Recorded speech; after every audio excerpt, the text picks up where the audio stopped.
si tuviera, mi vista fuera sido como un videograbador, le vaciara todo en esa pantalla, ustedes iban a ver todo lo que he visto en mi vida.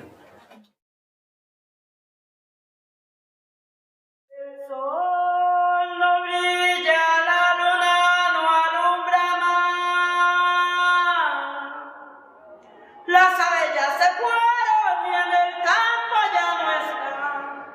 Las abejas se fueron y en el campo ya no están. Las abejas se fueron y en el campo ya no están. Bueno, buenas tardes. Por fin nos volvemos a ver. El proceso de selección para la participación en el laboratorio fue un proceso bastante difícil. Quiero contarles cuáles fueron los criterios de selección bajo los cuales digamos que se fue de cierta manera considerando las cualidades de cada uno de ustedes. El primero, la capacidad de fuga, la capacidad de moverse de su lugar, digamos de cierta manera de su lugar de origen a lo nuevo.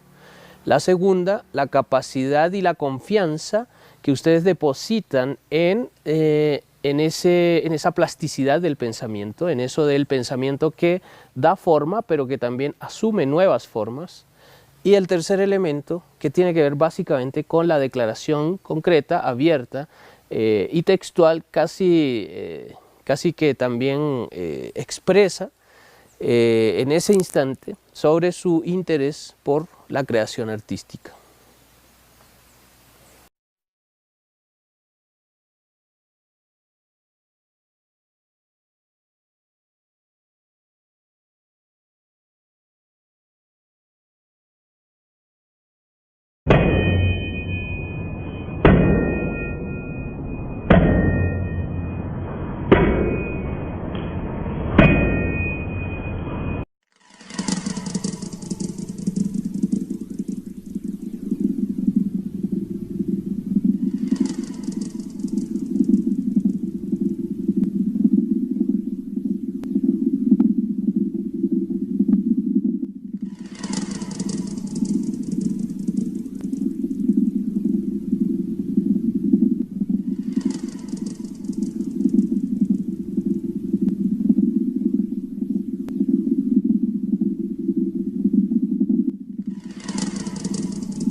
Nuestro primer ejercicio yo lo he llamado arqueología personal y lo que se intenta a través de este ejercicio es que ustedes piensen en una cantidad de vestigios, en una cantidad de materiales, objetos, elementos, escrituras, de cualquier tipo que de cierta manera en su acumulación, en su agrupación, en su ordenamiento puedan referirse a ustedes. Pensemos un poco en las ruinas, pensemos un poco en cómo una cultura deja ver lo que fue, cómo se recuerda o cómo se conmemora esta cultura a partir de las ruinas. Vemos en ciudades, no solo ciudades europeas muy antiguas, en ciudades americanas, como para los aztecas, como para los incas, sus vestigios hoy en día, aunque se encuentran de manera parcial, aunque se encuentren fragmentos, aunque se encuentren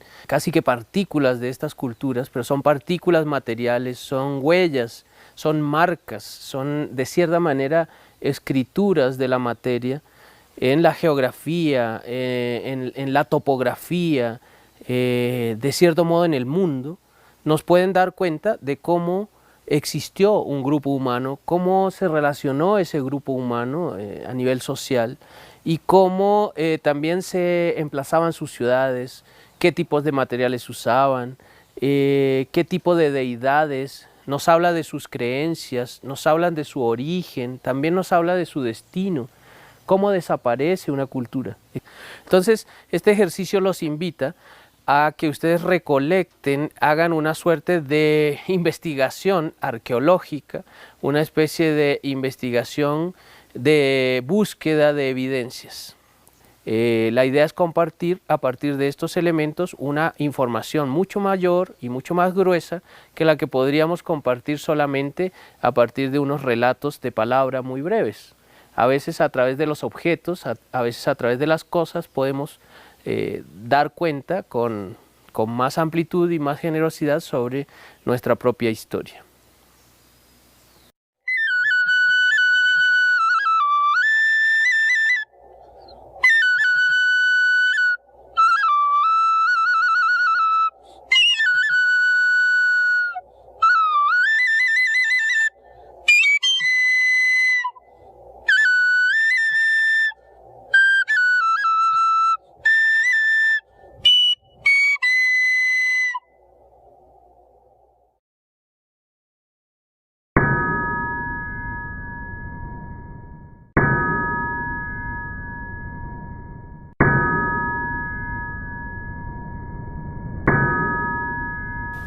Pertenezco al pueblo Camanchá Villá, que traduce como hombres de aquí con pensamiento y lenguaje propio.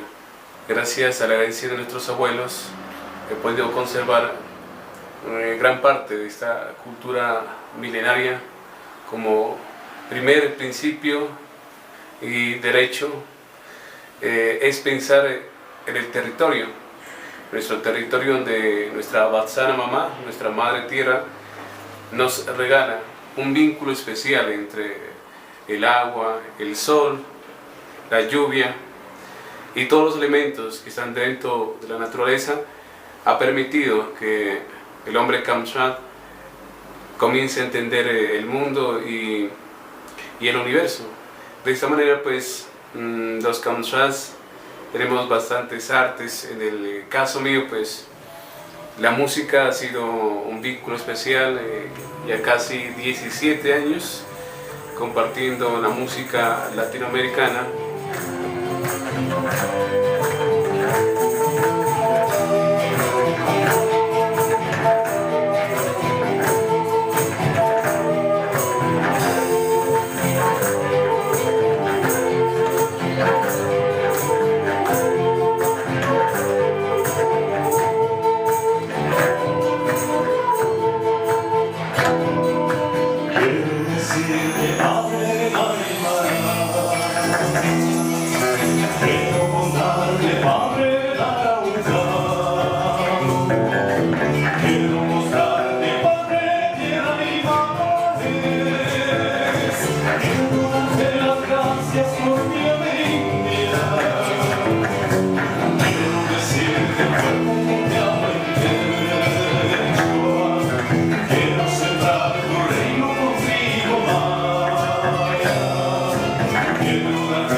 El resultado del primer ejercicio, que yo titulé Arqueología Personal, fue bastante rico, bastante además sorpresivo. En ese primer ejercicio el grupo, casi en su totalidad, tuvo la capacidad no solo de traer y compartir con el resto del grupo una acumulación de elementos, una suerte de taxonomía de sus objetos o de sus ruinas, llamémoslas así, que daban cuenta de esa historia personal, sino que inmediatamente casi que cabalgaron hacia el segundo ejercicio que yo tenía planeado. El segundo ejercicio se refería a una suerte de conmemoración o de autoconmemoración.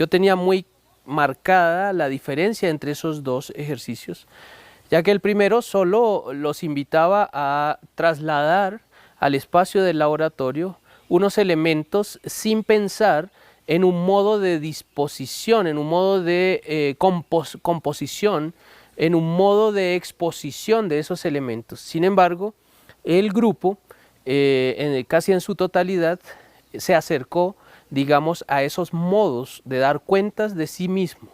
Porque una cosa son los elementos a través de los cuales se habla de una edad, de una historia, y otro es inmiscuirse en ese dar cuenta. Ahí es cuando ya aparece el acto conmemorativo.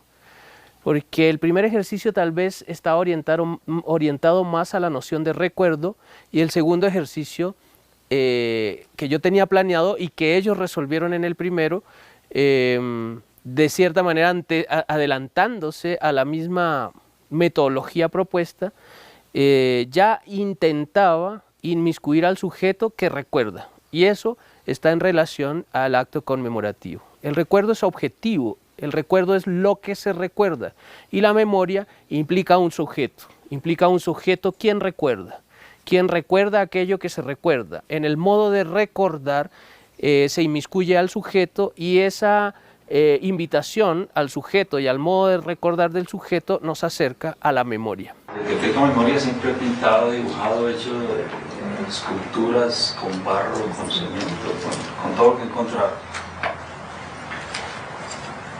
Y digo que afortunadamente porque me encontré con material muy noble y con el cual he sobrevivido, he vivido porque no puedo decir que he sobrevivido, he vivido muy bien.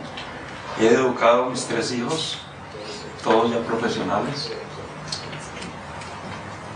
Además de lo que se puede lograr a través de la piedra, lo que se puede expresar a través de la piedra, que es muy bonito, y es lo que me ha llevado a mantenerme ahí siempre.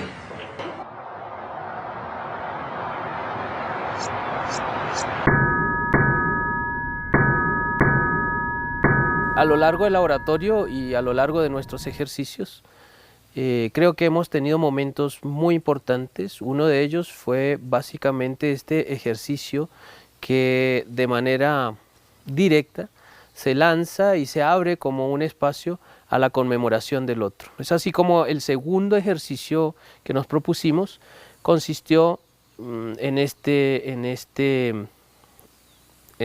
digamos, cabalgar hacia un modo de recordación del otro, lo cual implica una memoria del otro, que a la vez es una memoria de lo otro. Escogí la figura de Jaime para conmemorarla como una especie de manifestación egoísta. Hace 8 días, cuando me conmemoré a mí mismo, les dije a ustedes, yo tengo una figura, y le hice alrededor de esa figura, casi de esa misma manera, pero con otros objetos que me reflejaban a mí, me mostraban a mí. Hoy, los mismos objetos, o objetos parecidos, cosas parecidas, lo reflejan es a él.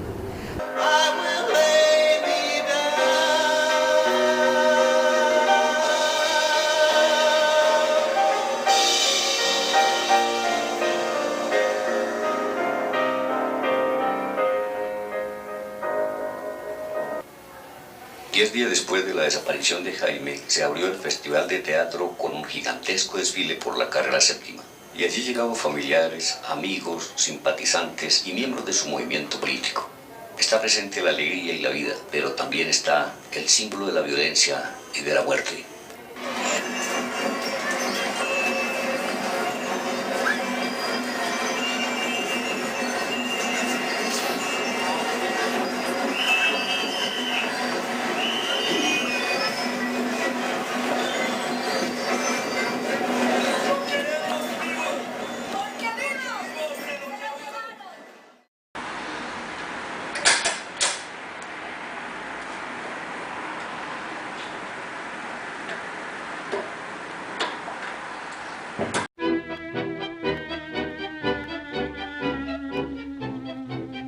Abuelo, padre de mi padre, noble ancestro antioqueño, descendiente de arrieros, aprendiz del tiple, cultivador de caña y café.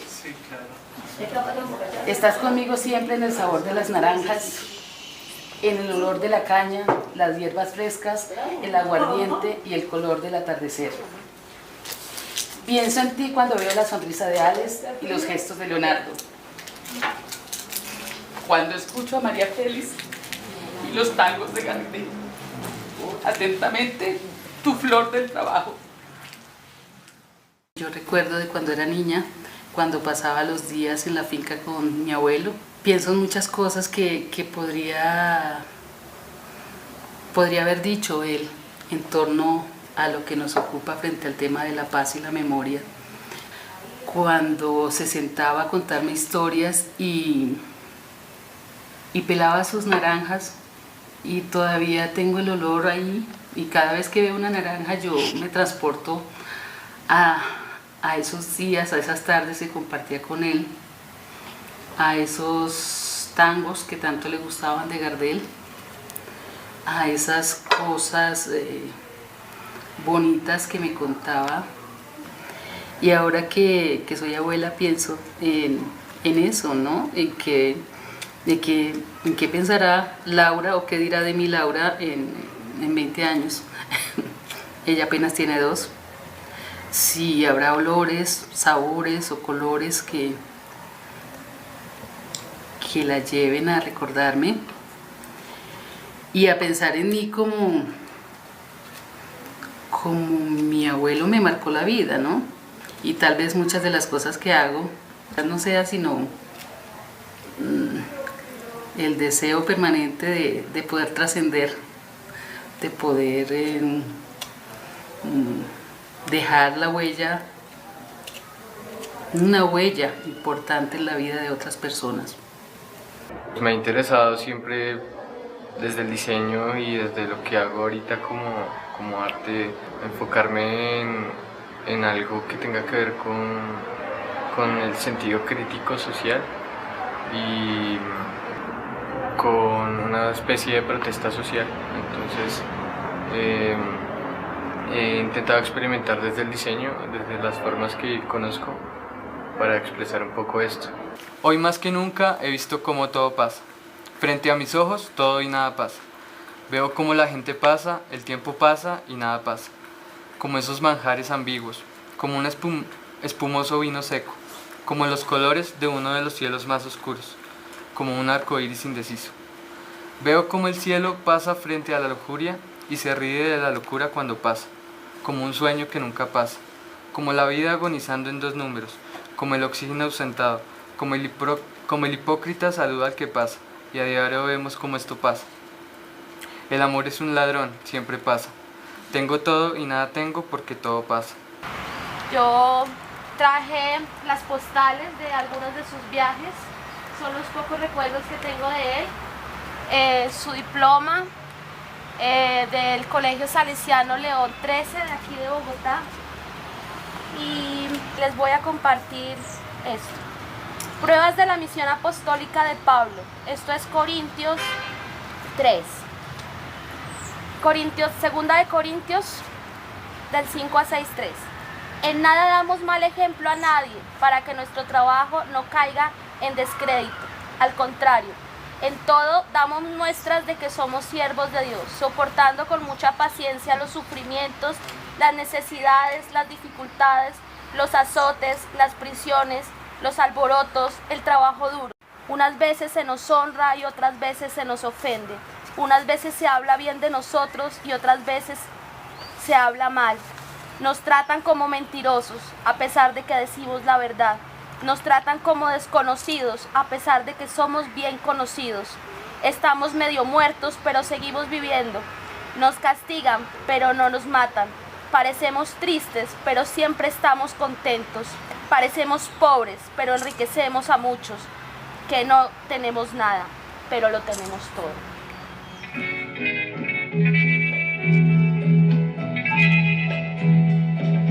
María es mi amor, solo con ella vivo la felicidad.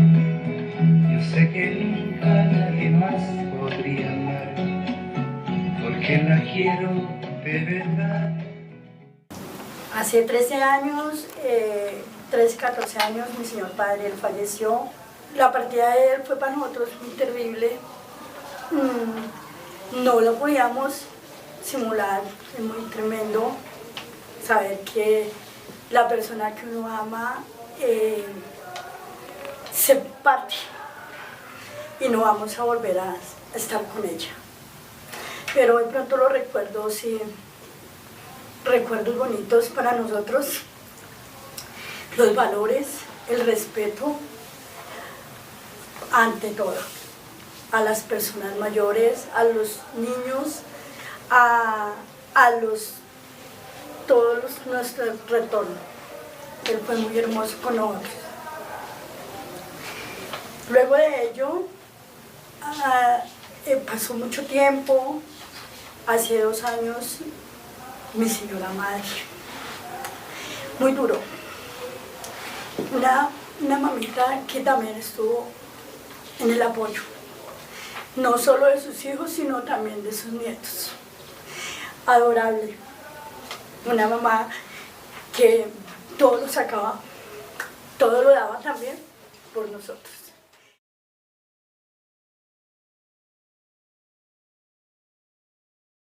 Este ramo tiene un significado. El color fucsia son los colores que a mi señora madre le gustaban. El color blanco, la pureza y el dolor. Sé que nunca nadie más podría amar, porque la quiero de verdad. Si un día me faltas tú, que Dios me ayude a morir, ya que no volveré a ser en esta vida feliz. Conocí a Lezama Lima un día que, leyendo a Fina García Marrús, encontré una frase que me indicó que allí existía algo que yo debía indagar. La poesía es un caracol nocturno atravesando un rectángulo de agua. Allí estaba todo, pensé, pero no basta, debo averiguar en qué consiste el mundo lezamaniano. Una frase que es muy poética, que hace referencia a unas imágenes, se pueda poner físicamente, es más un juego de la imaginación.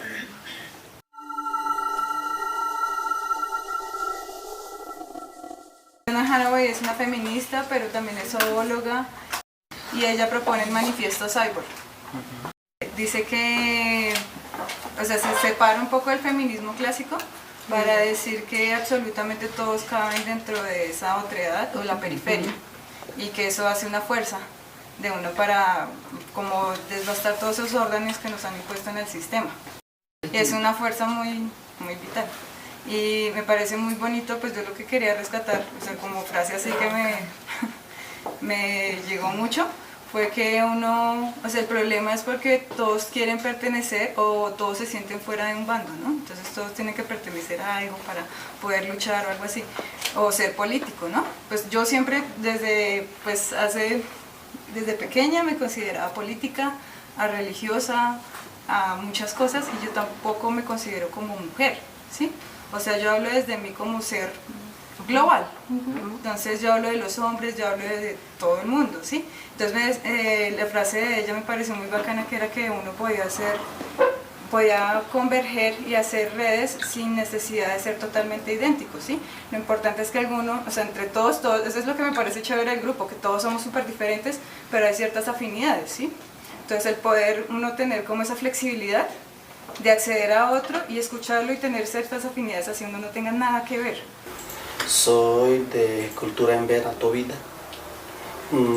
Soy del Chocó, de un municipio que le dicen Pie de Pato. El río se llama Alto Paudón, del resguardo 015, resolución 015, con 80.350 hectáreas. Vivo en ese territorio. Yo soy artesano, entonces yo tallo, hago collares, hago aretes, hago manillas, hago figuras indígenas ancestrales, también figuras de niñas, para hacer como una estatua de indígena, puede ser indio o indias. Para tallar esa clase uno se gasta 2 días.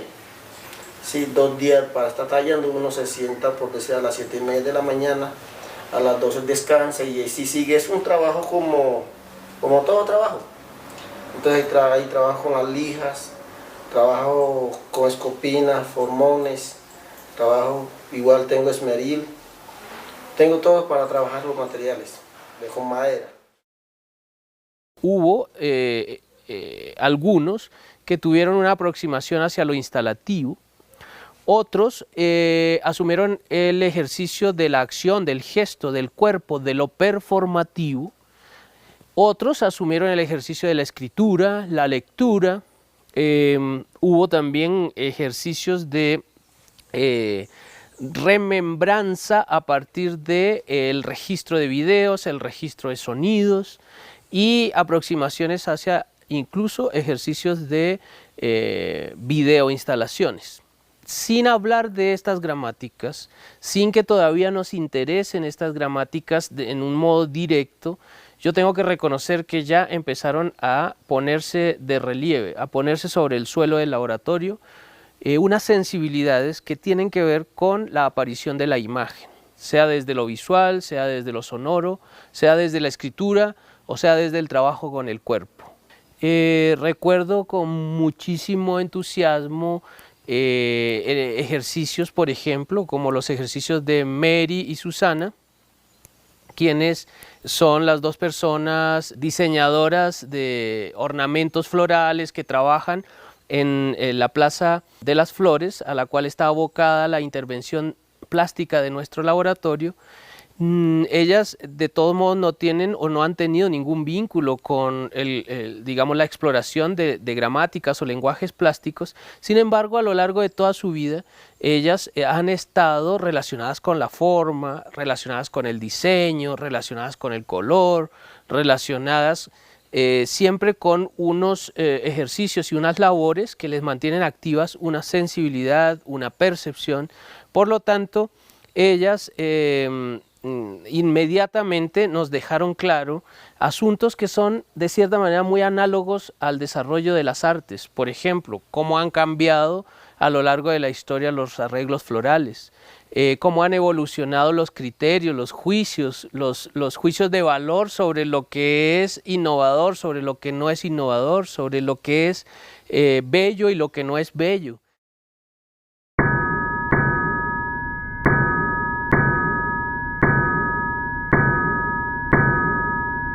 Joseph Beuys es uno de mis referentes porque cree, y él casi que siempre está tratando de traducir su obra y su pensamiento en pequeñas frases. Una frase muy bella de él es hacer productivos los secretos.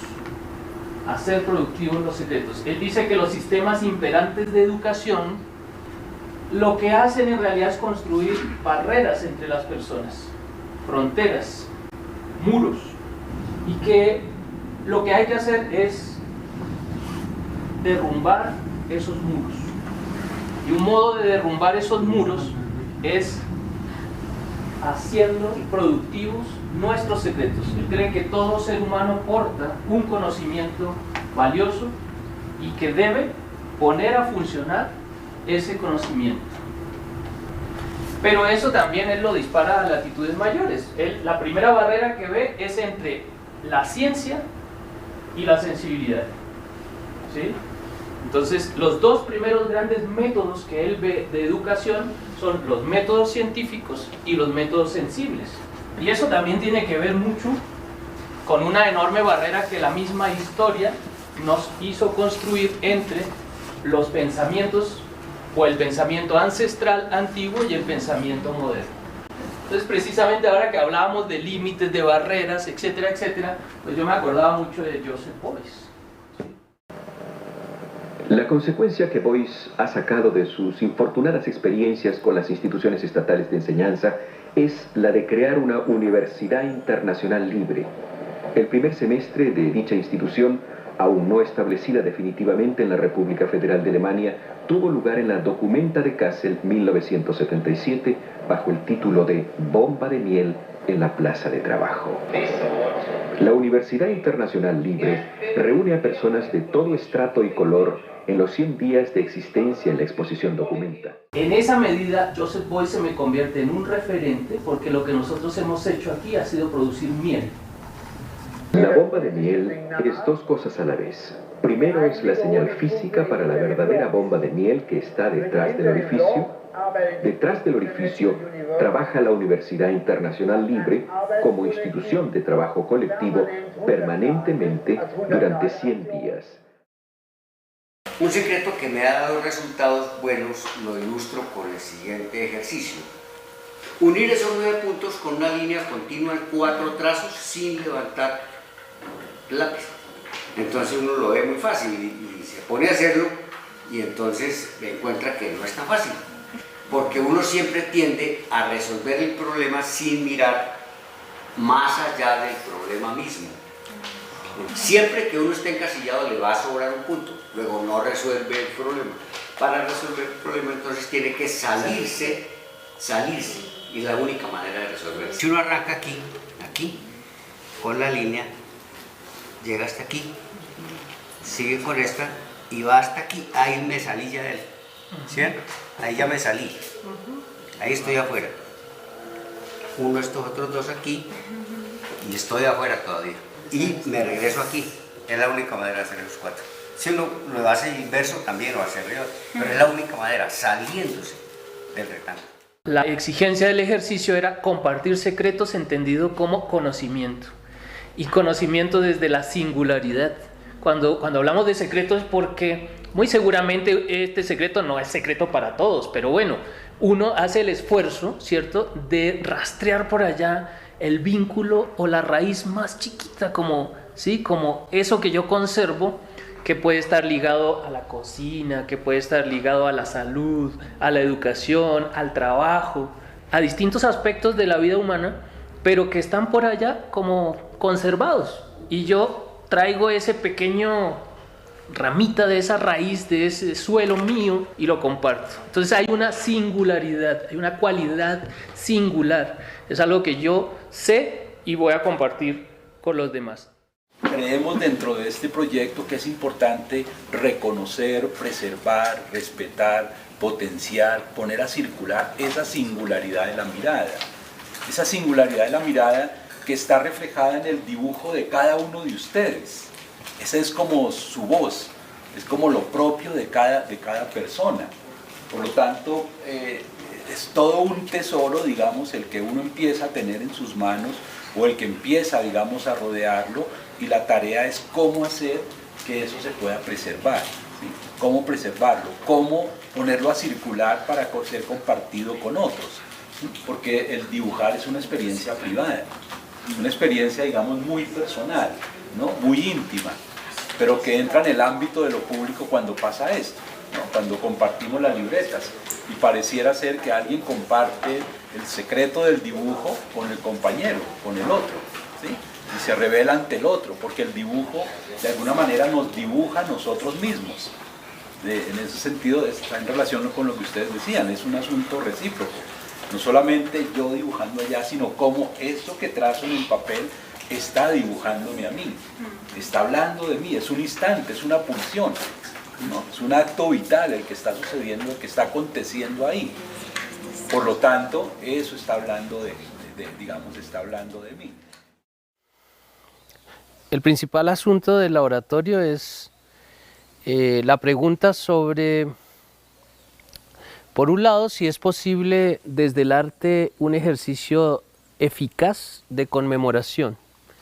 Por otro, la gran pregunta que nace a la hora de pensar en las víctimas del conflicto es si esa conmemoración y si es desde el arte se puede orientar y ejercer hacia una conmemoración del otro.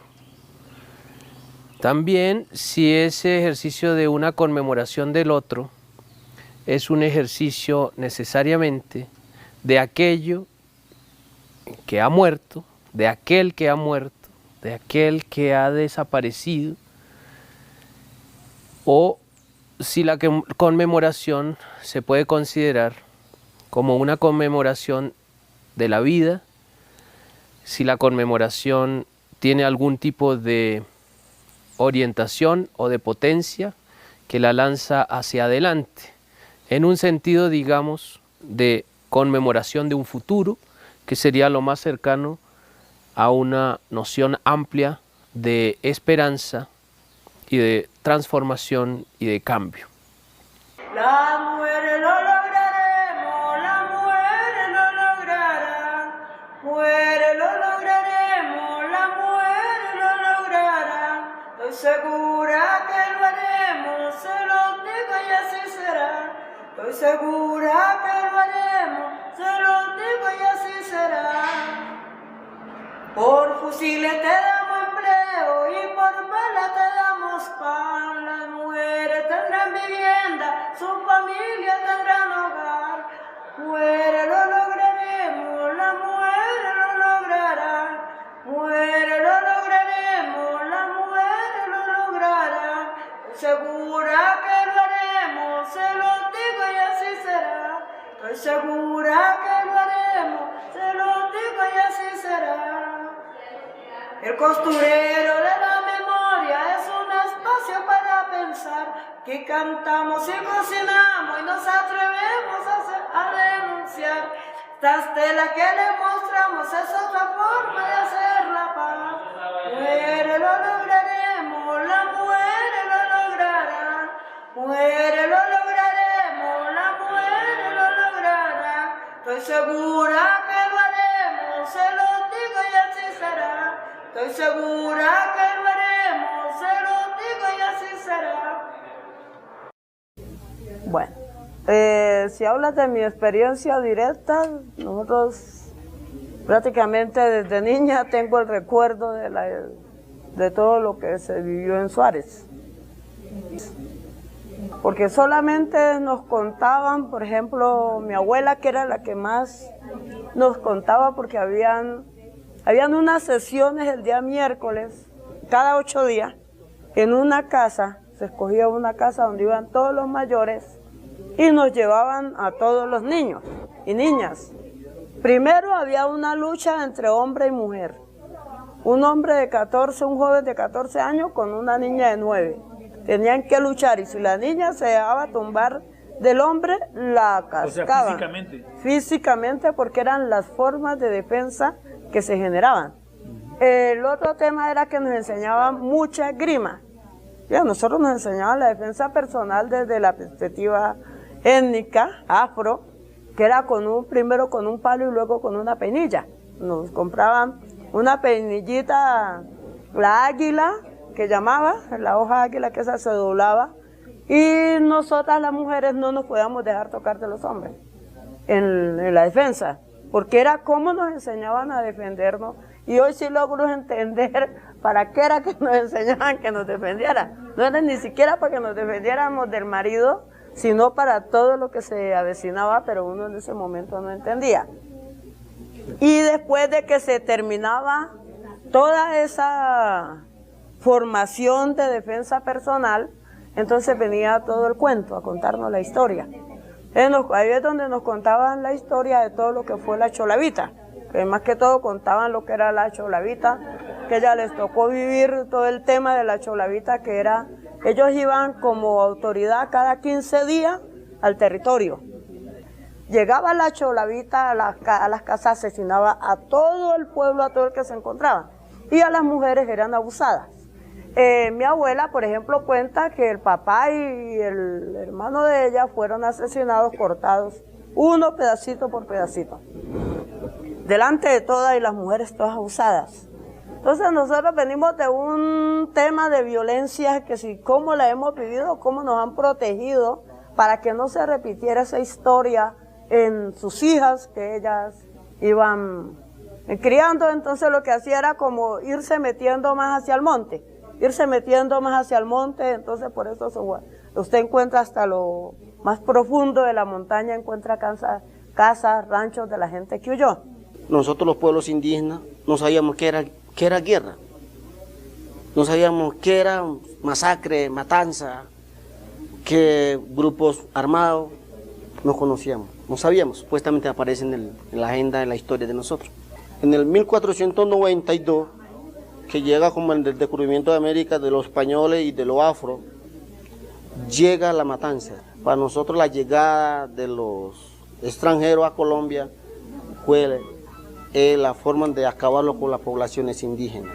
Nos destruyeron por nuestro oro, nuestra mina que nosotros teníamos. La riqueza solamente era mina, el oro, sí, el oro, que eso lo teníamos de siempre, lo teníamos como no teníamos de prenda, nosotros teníamos como de artesanía, lo utilizamos como de artes, hacer las cosas, figuras, cadenas, pero eso para nosotros no era una cosa de valor, sino que lo utilizamos como una cosa artesanal. Estas ciudades como Bogotá, Medellín, Cali eran poblados de puros indígenas, entonces ahí empezamos a sufrir. Ahí llega la violencia a Colombia. En el departamento del Chocó, que en ese momento no era Quibdó, sino que era Quetuato, así se llamaba el capital del Chocó, en nuestro idioma, o así se llama, nosotros le decimos así. Cuando vieron la violencia, unos ancestros que se llamaba, uno se llamaba Amparrari, lo encerraron los españoles, lo acabaron y ellos, como los indígenas siempre utilizan unas mantas, unas telas largas, se amarraron y se saltaron muchos indígenas y se pudieron salvar. Y esos indígenas hoy en día se encuentran en la selva del Chocó, viven en la serranía, en las cabeceras de esos ríos grandes, el Atrato, el San Juan, del Baudó. Allá se sentían protegidos de la selva y de la naturaleza, porque pensábamos que la violencia no llegaba allá. A partir de la M-19, cuando nace la M-19, los EPL, los helenos y hoy en día la FARC, estuvo como 20 años, nosotros nos descansábamos, nos sentíamos felices, que la guerra nunca iba a llegar a esa selva, o los grupos militares nunca llegaban a la selva, pero estábamos equivocados, porque los grupos militares llegaron allá. Nos siguen matando. O sea que nosotros los indígenas no hemos descansado de la violencia, sigue la violencia y estamos en la resistencia. Tenemos una nueva ley sobre que ataca directamente el crimen feminicidio, lo nombra, da unas penas, Tuvo que morir una mujer que se llama Rosa Elvira, pero el proceso no se quedó o no se acotó con la muerte y todo el feminicidio y todo lo que sucedió con Rosa Elvira, sino que hubo una doliente que fue su hermana, ¿cierto? Que asume la bandera, que hace todo lo que tiene que hacer, que hace todos los procedimientos, y gracias a que ella hace todo y sigue luchando, ¿sí? Bajo las instancias que está, porque además está la secretaría y bueno, ha tenido digamos que ciertos acompañamientos y ciertos apoyos, pero si la hermana no hubiera tomado esa bandera, o sea, Rosa Elvira habría sido un feminicidio más, NN, del que nadie sabía, y no habríamos avanzado a una ley contra el feminicidio. Entonces Francisco decía, a mí me gusta que pudiéramos conmemorar a los defensores de derechos humanos, y eso me pareció súper valioso. O sea, yo dije, wow, claro, Aura Amelia siempre hace una pregunta y dice, no, pero es que si no incluimos a todas las víctimas, yo le dije a Aura Amelia la vez pasada, yo le dije, sí, pero ojo, o sea, ¿quién? Entonces, esta pregunta nos lleva a preguntarnos, ¿quiénes son las víctimas? Sí, porque hay unas víctimas que ya se pusieron su etiqueta, claro, que quieren estar representadas porque ellas ya saben, se reconocieron. Para mí ha sido muy difícil, yo nunca me he nombrado como víctima, de hecho yo siempre he dicho, yo soy una sobreviviente, yo de víctima no tengo nada, porque no me asumo así, desde un concepto, puede ser protector, o puede ser limitante, o puede ser para protegerse a uno mismo, no importa la psicología que aplique acá. Sé que hay mucha gente que no lo reconoce, como sé que hay unas víctimas también invisibilizadas a sí mismas, pero yo parto, por ejemplo, yo le decía a Santiago ese día y a los compañeros y las compañeras, que en este país todas y todos hemos sido víctimas. En distintos grados, en distintos momentos. Necesariamente para que haya víctimas tiene que haber victimarios. Y si tú empiezas a decir que los victimarios también están incluidos dentro de las víctimas, a mí me parece eso muy complejo, porque eso lo dice Mancuso, ¿no? Mancuso dice, nosotros tomamos la decisión de definirnos como Autodefensas Unidas de Colombia porque éramos víctimas de la guerrilla. A nosotros la guerrilla nos quitaba nuestros ganados, nos secuestraba, nos asesinaba, y entonces nosotros, como el Estado no pudo defendernos, nosotros tomamos pues la justicia por las propias manos y nos convertimos en un grupo. Y cometieron miles de masacres en todo el país, ¿no? Entonces, claro, en Colombia es mucho más difícil determinar la condición de víctima, eso sí, para mí es claro. Que si uno se va para Argentina... Hay una polaridad, digamos. No, y es una verticalidad así, pero o sea, el Estado en manos del ejército y de la dictadura militar ejerce una violencia directa contra la sociedad y contra cierto sector de la sociedad. Una dictadura esencialmente es un régimen de mentira, de falsedad, de engaño. Es un régimen de opresión y de una calidad baja desde el punto de vista moral. Es muy importante, una vez que sales de una dictadura, restablecer los verdaderos valores de un país, ¿no? Y volver a tener dignidad, tener orgullo de ser de ese país. Eso en Chile se ha hecho muy lentamente. No lo hizo el gobierno porque no castigó a los militares que estaban implicados en los crímenes. Se hizo tabla rasa, se llegó a un acuerdo con los militares. Hacemos la transición, quitamos a Pinochet, pero no me toquen al ejército. En Colombia eso no es tan así. Hemos tenido discusiones con Iván Orozco, por ejemplo. Iván Orozco es de los que dice que en Colombia la violencia no ha sido vertical sino horizontal. Pero cuando habla de esa violencia horizontal empieza un poco a diluirse la responsabilidad. Y el trabajo que yo hago con las víctimas, a nosotros nos preocupa mucho el tema de la responsabilidad. Porque ahorita que se está hablando de una propuesta de justicia transicional para resolver el problema de la guerra, la justicia transicional va a dar unos beneficios al que se acoja a esa justicia transicional. Y se supone que todos los, tanto por parte del Estado como por parte de la guerrilla, hay responsabilidades que se tienen que asumir. Entonces, en ese sentido, pues, si no se asume esa responsabilidad, pues no podrían hacerse beneficiarios de esa justicia, ¿no? Y eso es uno de los problemas más complicados. O sea, los victimarios en este proceso de negociación de justicia transicional tienen que contar la verdad, pero al mismo tiempo reconocer su responsabilidad en esos hechos y al mismo tiempo plantearle a las víctimas unas alternativas, no sé, alternativas de reparación desde el Estado. Por ejemplo, el Estado tiene una obligación de reparar, y igual los paramilitares, los guerrilleros que están ahorita en la mesa tienen que asumir esa responsabilidad.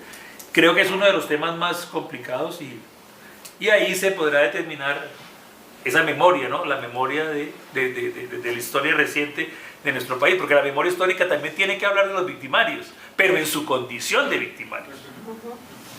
El tema de víctima tiene una carga emocional terrible, que pesa, pero que también lastima.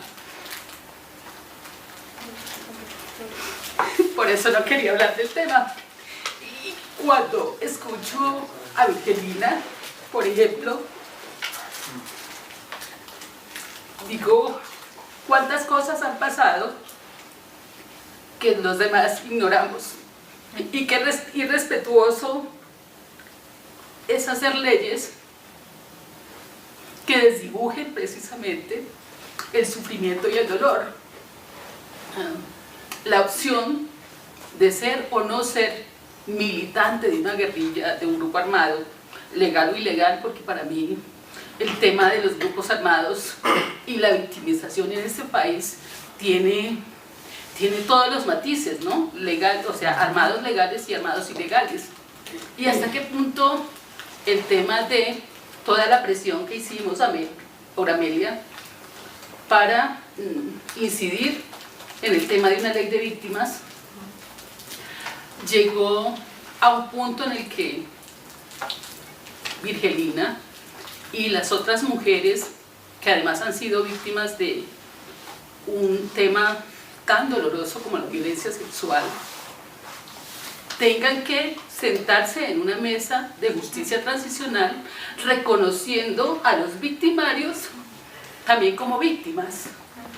Para mí el tema con si soy o no soy acogida dentro de la ley 1448 nunca me interesó. Yo desde siempre hice un proyecto de vida distinto, no quise etiquetarme entre las víctimas.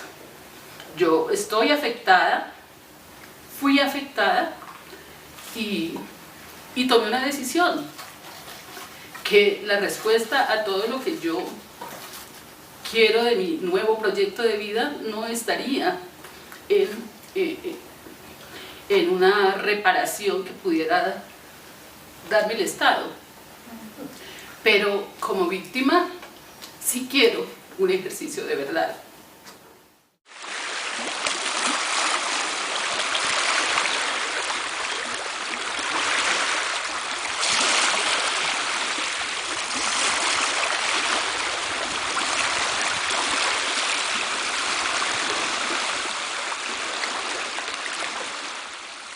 Verdad es, por ejemplo, como lo tangible, lo que puede ver, lo que puede tocar.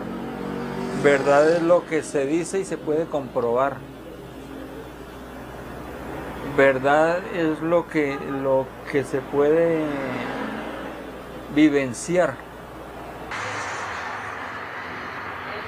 La verdad es la realidad. Creo que Bueno, yo parto de que es cierto que la verdad existe y que la verdad no es relativa. Pienso que existe una cosa cierta, que la certeza existe y que esa certeza es la verdad. No hay una verdad única. Las verdades pueden ser múltiples de acuerdo a los contextos, los territorios y las vivencias de las personas. Yo creo que así es como se construye la verdad y donde rompe ese marco epistemológico a los sentires de la gente. Creo que es la posibilidad de construir otras formas de ser, estar en el mundo. Lo que une a los creyentes no es tanto la fe común, como los gestos que repiten en común.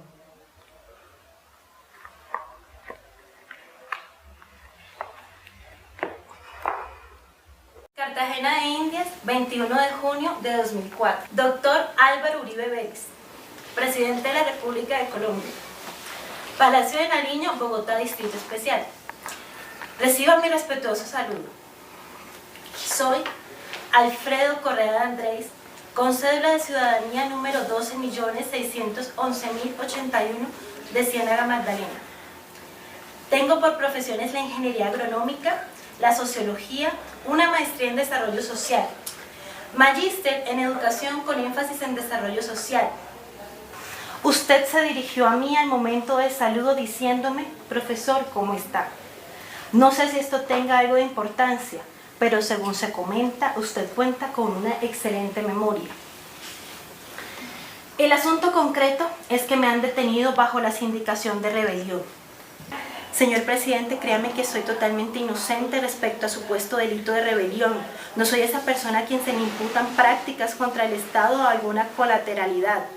Ante usted, ante organismos internacionales de derechos humanos, estoy dispuesto y disponible para asumir con una frente en alto y con dignidad la defensa de la verdad verdadera.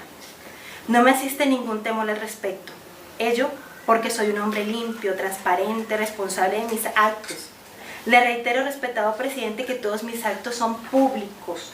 Incluso mi derecho al desacuerdo siempre lo he expresado públicamente. La Corte Suprema de Justicia impuso la condena más larga contra un exfuncionario del gobierno del expresidente Álvaro Uribe. Condenó al exdirector del DAS, Jorge Noguera,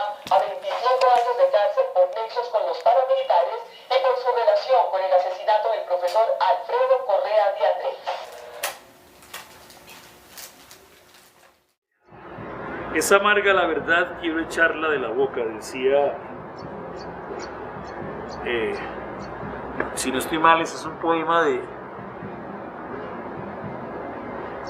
Blas de Otero, del siglo de oro español, y que pues nosotros la conocimos escuchando a Paco Ibáñez. Es amarga la verdad. Sí, es amarga la verdad, pero es necesaria en un país como Colombia. Implica poder hacer catarsis como esa tormenta, gran tormenta que va a lavar toda la suciedad que tenemos. Y a pesar de ella, vamos a tener que superarla de alguna manera y crear y transformar. Poder contarle a las víctimas, o no a las víctimas, porque ellas conocen la verdad, sino al pueblo colombiano, quién es el culpable de la pérdida de tantas vidas, por qué razón tantas personas han tenido que dejar sus tierras, han tenido que perder sus bienes, sus familias. ¿Bajo qué interés? ¿Bajo los intereses de quién? Eso sería muy importante, eso significaría para mí la verdad. La verdad colectiva creo que es frágil, creo que por eso es tan manipulable, porque la gente precisamente se aprovecha de que no hay una verdad que se pueda establecer como esta fue la verdad, sino se puede manipular de tantas maneras, de tantas historias, comprar gente, lo que sea, maquillar lo que sea, y de ese modo manipulan la verdad.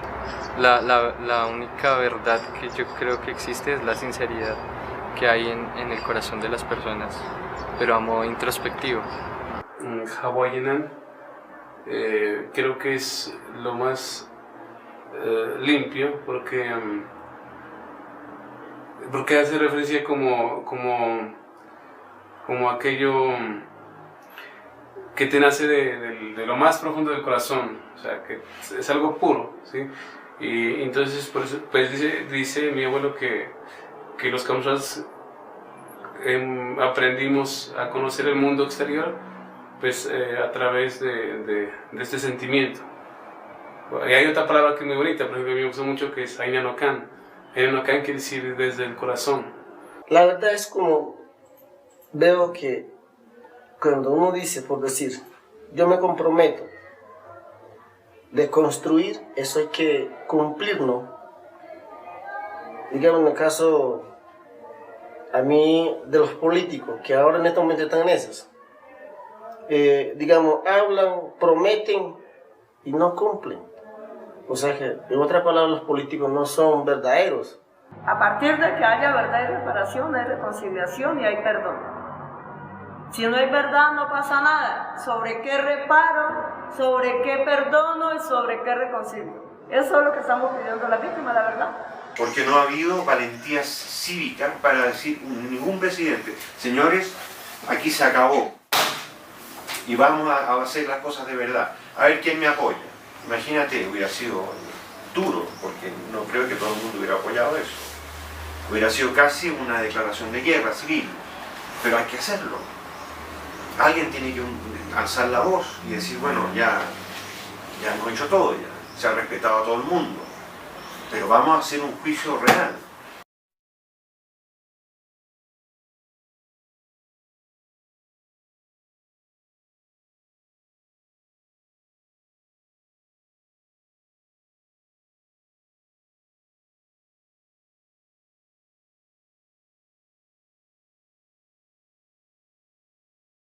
Yo hasta hace muy poco realmente no podía hacerme una idea de qué podemos estar presentando como obra final de este laboratorio. Pero hace un par de semanas empecé a pensarme y a ver imágenes tal vez de una performance con imágenes, no sé, de unas galaxias, de un sistema solar, como hablábamos hace poco con John, que pudiera esa galaxia reflejarse en determinado momento en esa alineación que va a tener ese día, y que cada vez que haya esa misma alineación podamos volver a conmemorar esa misma fecha con las mismas personas y tal vez con todos esos sueños cumplidos de los que estamos soñando ahora. Analizando como la vida de las estrellas y ver que algunas estrellas ya están muertas, que lo único que nos llega es su luz. La idea era hacer un paralelo entre esas estrellas muertas y nuestros muertos víctimas por el conflicto. Entonces era como jugar con la idea de, ya sea en la tierra como en el cielo, como que esas personas, esas víctimas del conflicto tuvieran una representación metafórica desde un punto de vista un poco más espiritual. Entonces, que esa fuera como sus almas plasmadas en la tierra, y hacer un espejo de las constelaciones que nos ciñen ese día. Para mí es muy claro que sería algo como no monumental, ni tampoco eterno, que es como la discusión que siempre hemos tenido, y me parecería muy bueno que cada persona que se acercara tuviera como un choque y estuviera obligada a participar en ello. ¿Sí? Me parecería súper importante. No sé si sería más bien con performance o con video, con sonido, con una cosa como que lo sacuda a uno como espectador, ¿no? Y pues acá en la peluquería pues yo lo he vivido muchísimo, porque pues aparte de cortar cabellos pues también termino volviéndome amiga de los clientes que tengo, ¿no? Entonces pues es imposible evitar una discusión y contarles sobre el laboratorio. Entonces es muy chévere porque pues la gente se imagina muchas cosas, pero también, o sea, pues lo mismo que veíamos en el laboratorio, que la gente piensa como, bueno, debe ser una locura a qué tipo de obra se debe llegar. Pero igual también comentaba de que todas esas barreras cuando se bajan, o sea, el de ser desplazado o feminista o intelectual, o sea, cuando se bajan todas esas barreras y se llega como a unos puntos en común, pues es súper interesante. Entonces pues yo pensaba como que tratar cada pequeño universo, pero pues que se note que sea una red, ¿no? Entonces pues yo pensaba como en acción. Bueno, surgió algo muy bonito esta semana, un poco de todas estas cosas tan bonitas que hemos hecho y planteado. Surgió la posibilidad de un museo para las mujeres y de las mujeres. Una cosa muy bella de cómo recuperar, por ejemplo, las historias más allá del ejercicio de prostitución que ejercen las mujeres, sino de qué manera, por ejemplo, recoger unas líneas del tiempo en retrospectiva de las mujeres del territorio. Sí, pero también de los diferentes ciclos vitales, las infancias que han vivido, cómo ha cambiado eso, cómo al ser adolescentes cambia la dinámica, y luego al ser mujeres adultas mayores cambia por completo, pero también con unos saberes, por ejemplo, los escritos de los hombres, ¿sí? Creo que el museo puede ir en doble vía: uno, de lo que ha pasado en el cuerpo de las mujeres, y dos, los escritos que tienen los hombres. Creo que eso complementa, digamos, ejercicios de emancipación. Seguimos escribiendo historia, pero mostramos desde el cuerpo otras posibilidades. Creo que puede ser muy chévere, y esta semana surgió esa idea como de museo. Un pedacito de lo que logremos hacer colectivamente puede ser ese pedacito de museo, y pues muy bello con algunas de las mujeres con las que hemos venido trabajando en la Casa de Todas. Son más o menos 30 historias que pueden reflejarse en una sola obra. Entonces, y que son del territorio, que es lo más importante. Igual con las señoras de las flores, yo creo que el tema de la ofrenda de las flores, no solamente a la muerte, sino a la vida, puede ser fundamental para esto. Y también sería muy bello en ese ejercicio de creación el tema del mármol, ¿sí? De qué manera escultamos desde el cuerpo otras posibilidades. Eso puede ser re bonito, y creo que yo estoy asumiendo un poco más la posibilidad de lo que hay del territorio, más que de lo que viene de víctimas afuera, la posibilidad de crear con la misma gente esa resiliencia, esa esperanza que está en el territorio de Mártires, y preparando también el escenario, un posacuerdo, ¿sí? Probablemente en los próximos 4 años van a venir muchas otras víctimas o excombatientes también, y tenemos que preparar el territorio para eso. Siempre me imaginé en ese espacio poder ver mandalas en el piso, o sea, construirlos, o sea, hacerlos en el momento, pero siempre tuve esa imagen en el que trabajaran muchas personas, en el que la gente pudiera tener esa unión, esa ayuda entre todos de poder elaborar algo conjuntamente, precisamente con un tema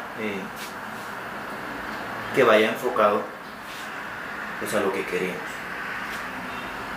pero que sea una forma de trascender, de mejorar o cambiar la concepción de muchas personas a través precisamente de los mandalas, porque no todo el mundo conoce este tipo de expresiones artísticos sanadoras. Para mí las flores, el sitio de las flores tiene vida en el día, cuando están todas las flores en el día. En la noche me gustaría que tuviera vida, porque siempre he pensado una intervención con una memoria viva, no muerta. Entonces se esconden las flores, quedan solo las caseticas. Ahorita mejorarían las caseticas, pero las flores volverían a estar dentro de la caseta y se perdería el brillo que significa eso.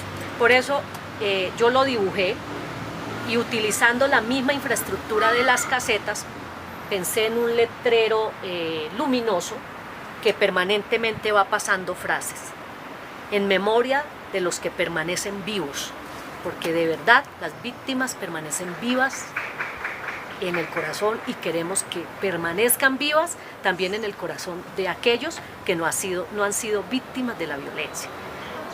Pues yo me imaginaba era un monumento muy alto, fijo, que durara muchos años, que iba a estar representando a las víctimas y a las flores. Para mí ese espacio, o los espacios, hablan, ¿no? La materia transmite cosas, invita. Entonces mi pregunta es, bueno, ¿cómo vamos a habitar ese espacio? Y esa intervención debería ser una intervención que utilizara los espacios, grietas, lugares, accidentes geográficos, arquitectónicos que estuvieran allí y en sus alrededores. Entonces pienso eso yo pienso la ciudad como espacio escénico. Yo me estoy imaginando como esa tulpa, cómo revivirla en un espacio público. Y creo que sí se puede hacer la representación de las tres piedras como símbolo, ¿no? de la unión de muchos factores, de la unión de no solamente precisamente cocinar, sino es como un elemento que al ser humano y a los indígenas nos ha ayudado. Eso seguramente lo hicieron también nuestros hermanos afro, lo hicieron los campesinos, pero desde el conocimiento ancestral la palabra fue fundamental en ese espacio. Entonces yo sí lo pensé desde que me dijeron la primera vez, yo lo pensé como el Shinyak, ¿sí? Como encender esa palabra, o sea, que nunca se apague esa palabra, ¿sí? Que el Shinyak sea esa forma de mantener viva esa llama. Cuando comenzamos tenía yo una visión también muy estática del asunto y muy convencional, algo que tenga que ver con las flores, algo que tenga que ver con la permanencia en el tiempo, una escultura muy convencional donde estén los nombres de las víctimas, y entonces hice una especie tomé una fotografía incluso con una flor rota. Yo amo la naturaleza y me imagino como algo hecho en ese lugar que tenga como las aves representando la altura de la vida.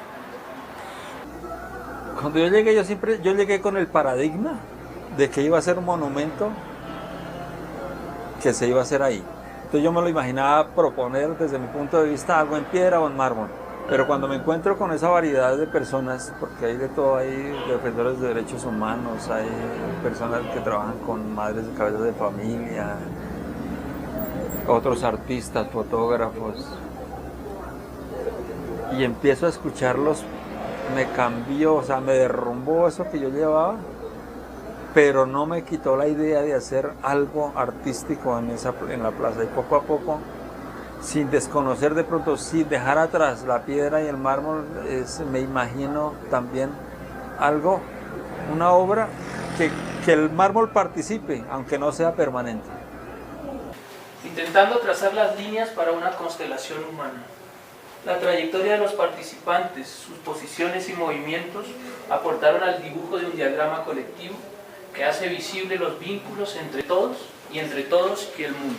Es decir, empecé a necesitar puntos de apoyo en el espacio y me imaginé que podía ser suficiente por ahora este ejercicio, que me permitía como sospechar una suerte de puntos de apoyo desde los cuales yo pudiera dibujar una constelación entre, por supuesto, nosotros, pero también entre nosotros y la ciudad. Imaginar que nuestra intervención podía dejar la puerta abierta para emplazar, desemplazar, poner, quitar proyectos. Me los imaginaba como proyectos de escenarios distintos, porque por ahí hablaba mucho de que fueran cambiantes, variables. Nosotros dejamos ahí las esperanzas. Por supuesto, todo me hacía pensar muchísimo en esto que Ricardo Toledo nos habló. Dejamos ahí los pilotes. Esto se ve como acá cemento, pero están recubiertos de lámina de metal donde podrían ir inscripciones, nombres, frases, textos, ¿sí? Es decir, que sí, es un pilote, que se reconoce como pilote, pero a la vez es un pedestal, pero a la vez es una placa conmemorativa.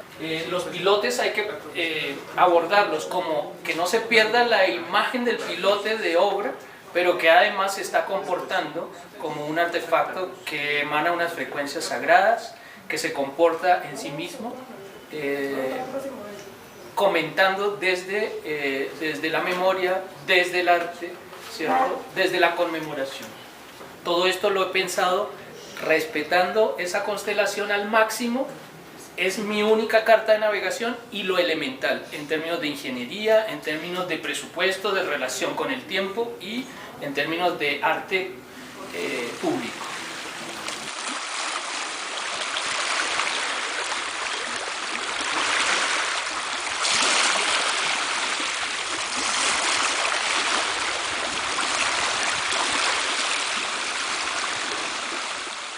Para los antiguos griegos, la imagen es aquello que no se ve en lo que se muestra, pero aparece a través de lo que se muestra. Es aquello que se desoculta. Alejandro Burgos relaciona esta noción de imagen con un iceberg, con lo que éste oculta pero anuncia, la aparición de aquello que no vemos, la imagen del peligro, esa imagen oculta en las 2/3 partes del hielo sumergido. El capitán del barco tiene memoria, ha experimentado aquello que no se ve y toma distancia, ve la imagen indirectamente. Imagen viene del griego aletheia o alicia, que significa verdad, o sea, la imagen es la verdad que desocultamos, es la alicia.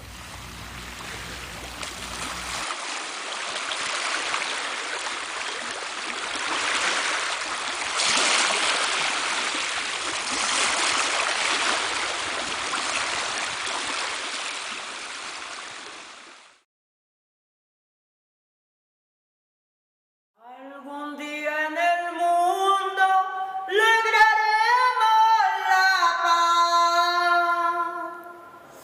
No más hambre ni guerra, volveré a mi hogar. La tristeza me invade, tanta gente morir, reclamando derechos y no pueden vivir. Algún día las mujeres al mundo vamos a cambiar, solución de problemas y que reine la paz.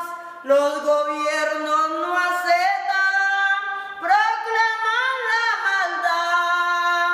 Las mujeres decimos, queremos la igualdad. Los pueblos de hambre muriendo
despierten mis hermanas, pa'lante y no para atrás, que unidas lo haremos, lo vamos a lograr.